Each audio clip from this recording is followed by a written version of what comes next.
करना है हमें दिल्ली का। दो मुख्यमंत्रियों की बात से कहानी शुरू हुई थी। अब बात दिल्ली के मुख्यमंत्री अरविंद केजरीवाल पर ईडी के अगले एक्शन की।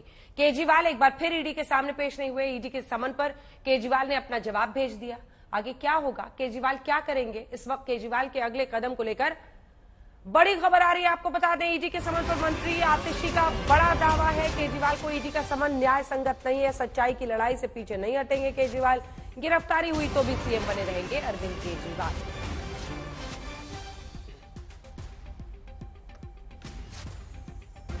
In case Mr. Kejriwal is arrested, is there going to be any leadership change in the national capital as far as the Chief Minister's office is concerned? We reached out to the people of Delhi. We went door to door to ask them about Arvind Kejriwal. Should he resign? Should he stay Chief Minister? The people of Delhi have a one-sided opinion. They are very clear that under any circumstances, they do not want Arvind Kejriwal.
नहीं पहुंचे।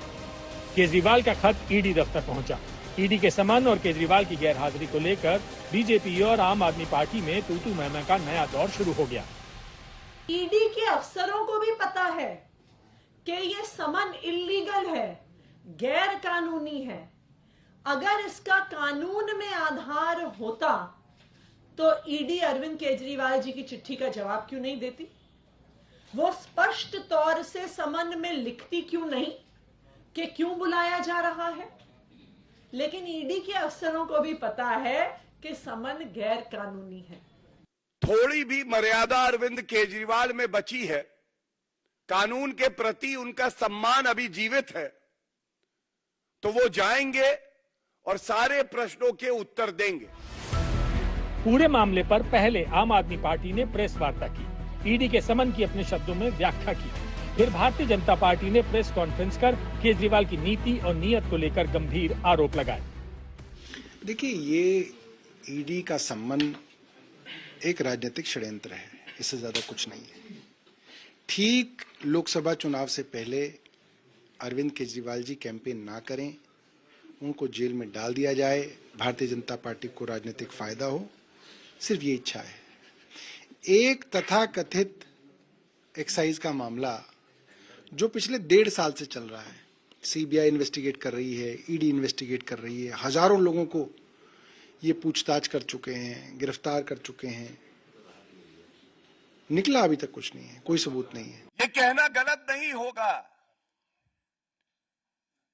अरविंद केजरीवाल घबराए हैं, इसलिए मन ही मन कह रहे हैं लागा चुनरी में दाग छुपाऊं कैसे, किया है भ्रष्टाचार ईडी के पास जाऊं कैसे। बहुत लोगों के मन में अब सवाल यही है कि आगे क्या होगा। केजरीवाल के खिलाफ ईडी के पास क्या विकल्प है? अगर कानून की रोशनी में समझें तो तीसरे समन की नाफरमानी के बाद केजरीवाल पर गिरफ्तारी की तलवार लटक रही है। पीएमएलए की धारा 19 के तहत ईडी को यह अधिकार है कि लगातार 3 बार समन के बाद भी अगर कोई पूछताछ के लिए हाजिर नहीं होता है तो उसे गिरफ्तार कर सकती है। हालांकि केजरीवाल ने अब अपनी लाइन स्पष्ट कर दी है। वो ईडी के सामने पेश होने वाले नहीं। केजरीवाल के निर्णय को विपक्षी गठबंधन उनका साहस बता रहा है, जबकि केंद्रीय मंत्री इसे केजरीवाल का डर बता रहे हैं। मैं केजरीवाल जी को पहचानता हूं, उनकी हिम्मत और जिगर हमें मालूम है।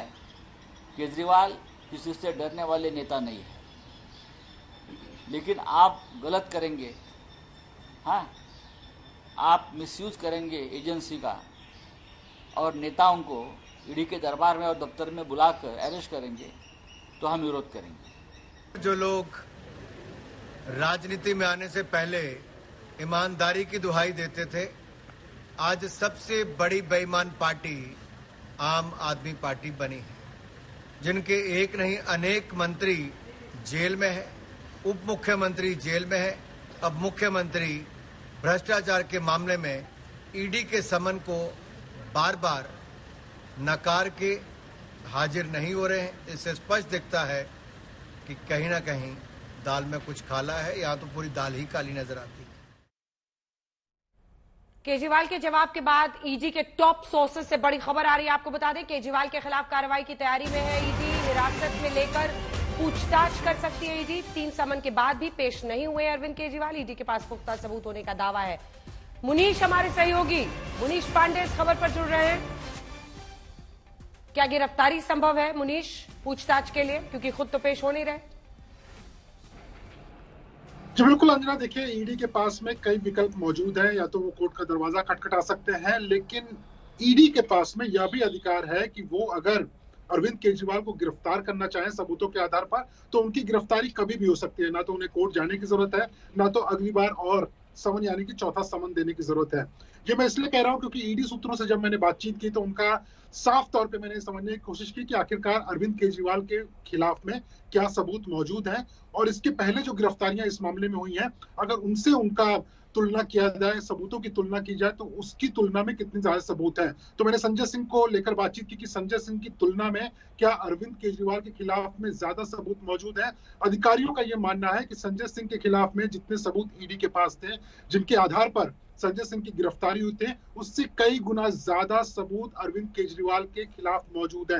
दरअसल ईडी का यह मानना है कि अरविंद केजरीवाल को पहले वो उन सबूतों से आमना सामना कराकर जो उनके ऊपर आरोप लगे हुए हैं, चार्जशीट में जिन 3 बातों का हवाला दिया गया हुआ है अरविंद केजरीवाल के खिलाफ, उन बातों को लेकर वो पहले अरविंद केजरीवाल से समझना चाहते हैं कि आप अपने सफाई में क्या कहना चाहेंगे, और उसके बाद वो आगे की कार्रवाई करना चाहते हैं। लेकिन बिल्कुल मुनीश, और अब पूरा मामला यहीं पर टिका हुआ है कि जांच कैसे आगे बढ़ती है। ईडी बड़े एक्शन की तैयारी कर रही है, तो बीजेपी की तरफ से केजरीवाल को लेकर एक नया दावा किया गया है। ईडी के समन के बीच दिल्ली से बड़ी खबर आ रही है। बीजेपी महासचिव दुष्यंत गौतम का दावा, गिरफ्तारी हुई तो बदलेगा दिल्ली का सीएम, पत्नी को सीएम बना सकते हैं अरविंद केजरीवाल। बीजेपी महासचिव दुष्यंत गौतम का यह दावा है, सुनिए क्या कह रहे हैं। संवैधानिक नोटिस है, आपको जाना चाहिए वहां पर, और आपने तो सुना है तैयारी भी कर ली है पत्नी को मुख्यमंत्री बनाने के लिए। आपको सबको मालूम है कि आपने जो पाप किया है, जो गरीबों के लिए, जो जनता के लिए पैसा खर्च होना चाहिए, वो आपने कहीं ना कहीं घोटालेबाजी की है। उस घोटाले का परिणाम तो आपको भुगतना ही पड़ेगा।